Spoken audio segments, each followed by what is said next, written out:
여러분 안녕하세요. 어제는 추수감사 주일에 예배 잘 들으셨습니까? 오늘은 11월 25일 월요일 아침이 밝았습니다. 오늘도 우리에게 허락하신 하루 한 말씀 함께 묵상하면서 주님과 동행하는 축복의 하루가 되시길 바랍니다. 오늘 우리에게 주신 말씀은 민수기 20장입니다. 1절부터 5절까지의 말씀 제가 봉독해 올립니다. 첫째 달에 이스라엘 자손 곧 온 회중이 신광야에 이르러 백성이 가데스에 머물더니 미리암이 거기서 죽음에 거기에 장사되니라. 회중이 무리 없으므로 모세와 아론에게로 모여드니라. 백성이 모세와 다투어 말하여 이르되 우리의 형제들이 여호와 앞에서 죽을 때 우리도 죽었더라면 좋을 뻔하였도다. 너희가 어찌하여 여호와의 회중을 이 광야로 인도하여 우리와 우리 짐승이 다 여기서 죽게 하느냐? 너희가 어찌하여 우리를 애굽에서 나오게 하여 이 나쁜 곳으로 인도하였느냐? 이곳에는 파종할 곳이 없고 무화과도 없고 포도도 없고 석류도 없고 마실 물도 없도다. 아멘. 주님의 말씀입니다. 주님께 감사드립니다. 이 아침에 우리에게 주신 말씀 가지고 죽음과 상실에서 배우다라는 제목으로 말씀을 증거하도록 하겠습니다. 2006년 추석이 지난주 얼마 지나지 않아서요. 저희 어머님이 뇌출혈로 쓰러지셨습니다. 2번의 대수술과 5개월 동안 중환자실과 일반 병실을 오가는 와중에 돌아가시게 되었습니다. 저도 형님도 매형도 목사님입니다. 아버님은 안수 집사님이라 주일이 가장 바쁜 시간이었죠. 목회자들이 가장 바쁜 시간에 어머니가 돌아가셨습니다. 가족들 중 누구도 그 곁을 지키지 못해드렸습니다. 어머니를 잃은 상실감에 한 7년에서 8년을 보낸 것 같습니다. 그전에는 사별한 성도들의 곁을 의무감으로 지켜왔는데 어머니가 돌아가시고 나서야 애도가 무엇인지를 잘 알게 되었습니다. 하지만 여러분, 구약의 전통은 지나치게 슬퍼하는 것에 대해 경계하고 있습니다. 중세 유대교의 사상을 정립한 랍비 마이모데스는 이런 이야기를 했습니다. 사람이 죽었다고 해서 지나치게 마음 아파하면 안 된다. 너희는 죽은 왕 때문에 울지 말며 그의 죽음을 슬퍼하지 말라는 예레미야 22장 10절의 말씀처럼 말이다. 이것은 지나치게 울지 말라는 뜻이다. 왜냐하면 죽음은 세상의 이치이며 세상의 이치에 대해 지나치게 슬퍼하는 사람은 바보이기 때문이다. 여러분, 우리가 이것을 잘 알고 있어도 내 감정을 항상 내 스스로 원하는 대로 지배할 수 없죠. 오늘 모세도 그 이치를, 그 죽음의 이치를 잘 알고 있었지만 죽음과 상실의 경험 가운데 아주 치명적인 실수를 하게 됩니다. 그리고 그 결과 모세 또한 출애굽 1세대들처럼 가나안 입성에 실패하게 되죠. 그것은 광야에서 물이 떨어지자 이로 인해 불평하고 원망하는 백성들을 향해 분노한 사건과 관련되어 있습니다. 광야에서 물이 떨어지자 백성들이 하나님과 모세에게 또 원망하고 다투죠. 하나님께서 모세에게 백성들과 짐승들이 먹을 물을 어떻게 나눠주어라 하는 솔루션을 오늘 우리가 읽지 않았지만 8절에 이렇게 친절하게 가르쳐 주셨습니다. 지팡이를 가지고 내 형 아론과 함께 회중을 모으고 그들의 목전에서 너희는 반석에게 명령하여 물을 내라 하라. 내가 그 반석이 물을 내게 하여 회중과 그들의 짐승에게 마시게 할지니라. 근데 뭐가 문제였을까요? 여러분, 우리가 이 말씀을 읽다 보면은 모세가 도대체 무엇을 잘못했는지 잘 모르겠습니다. 그런데 전통적으로 주석가들은 모세가 실수한 바를 2가지로 요약했죠.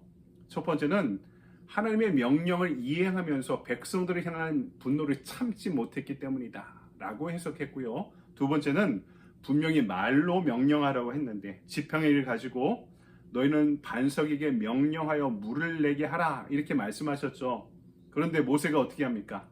말로 명령하지 않고 자신이 했다는 듯이 2번씩이나 지팡이로 내려치며 그 퍼포먼스로 자신의 의를 드러냈다는 것입니다. 이런 해석과 설명으로 충분히 이해가 되는지는 모르겠지만 모세가 왜 이렇게 분노하며 평정심을 상실했는지 그 이유는 본문을 통해 알 수 있습니다. 1절을 볼까요? 첫째 달에 이스라엘 자손 곧 온 회중이 신광야에 이르러 백성이 가데스에 머물더니 미리암이 거기서 죽음에 거기에 장사되니라. 미리암이 누굽니까? 모세가 아기 되었을 때 바구니에 담겨 나일강을 떠내려갈 때 그 곁을 운명을 지켜줬던 누나입니다. 파라오의 딸에게 히브리인 아기의 유모를 바로 자신의 친어머니로 연결해준 당사자였습니다. 모세가 자신이 누구이며 어느 민족에 속한 사람인지를 알려주며 성장을 도운 조력자가 바로 누이 미리암이었습니다. 비록 하나님이 세우신 모세의 권위에 도전했다가 징계를 받아 문둥병, 한생병에 빠졌다가 나중에 회복되었지만 모세는요, 자신의 모든 정체성을 누이 미리암으로부터 얻게 된 것입니다.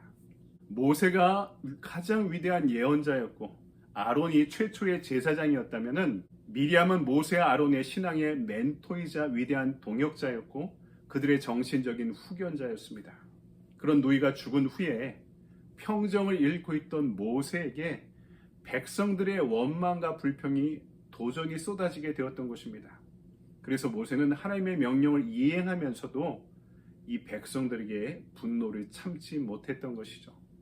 여러분, 오늘 말씀이 전하는 바는 죽을 수밖에 없는 우리의 운명에 관한 것을 전해주고 있습니다. 이것이 오늘 우리가 이 말씀에서 그리고 우리의 인생에서 배우며 준비해야 할 것입니다. 젊어서는요, 내 부모의 죽음을 경험하게 됩니다. 나이 들면은 언젠가 배우자의 죽음을 맞이하게 될 것입니다. 더욱 비극적인 상황은 내가 죽기도 전에 내 사랑하는 자녀의 죽음을 먼저 경험하게 될 수도 있다는 점입니다. 그것이 하나님이 정하신 생의 법칙이고 또 누구도 예외가 될 수 없다는 것이죠. 그래서 우리는요, 평생 사랑하는 사람들의 그리고 나 자신의 죽음을 준비하며 살아가야 하는 것입니다. 그리고 그 죽음 뒤에 찾아오는 상실의 시간을 맞이하는 법을 배워야 됩니다. 그것은요, 공부해서 배울 수 있는 것이 아닙니다. 믿음으로 맞이해야 하는 것입니다. 하지만 그 상실을 절망으로 받아들이지 않고 영원한 생명에 대한 소망으로 삼는 법을 배워가야 하는 것입니다. 그것이 하나님이 우리에게 허락하신 인생이기 때문입니다.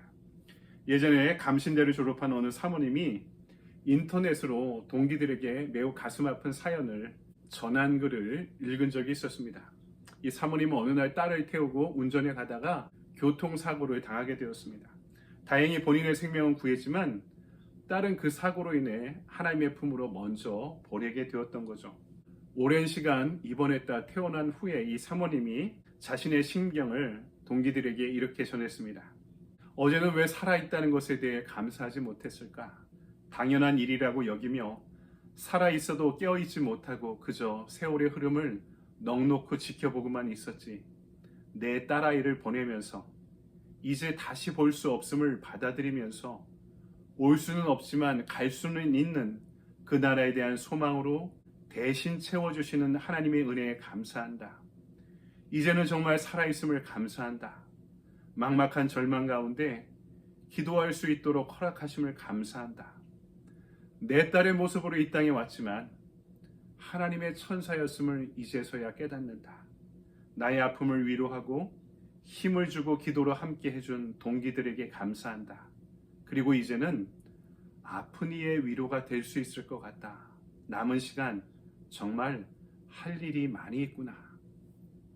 여러분, 본문이 전하는 또 다른 메시지는요, 이 실수로 인해 모세와 아론이 가나안 입성에 실패했다는 점입니다. 아론도 오늘 우리가 읽은 20장 후반부에 하나님의 품으로 돌아가게 됩니다. 그리고 백성들이 이를 위해 애도하는 시간을 갖죠. 그리고 결국 모세도 요단강을 건너지 못합니다. 무슨 뜻입니까? 우리들 각자에게는 우리가 건너지 못할 요단강이 있다는 점입니다. 우리가 들어가지 못할 약속의 땅이 있다는 것을 받아들여야 한다는 것이죠. 그 가업을 완성하는 것은 하나님의 일이지 나의 일이 아니라는 것입니다. 그렇죠. 나의 역할은 그 땅을 향해 포기하지 않고 나아가는 것입니다. 그 가운데 우리는 죽음과 상실을 맞이하게 될 수도 있습니다. 하지만 그것이 끝이 아닙니다. 모세의 역할이 요단강 입구까지 백성들을 이끄는 것이었다면 그 요단강을 건너서 가나안을 향해 정착해가는 투쟁의 과정은 그 후계자였던 여호수아의 몫이었던 것입니다.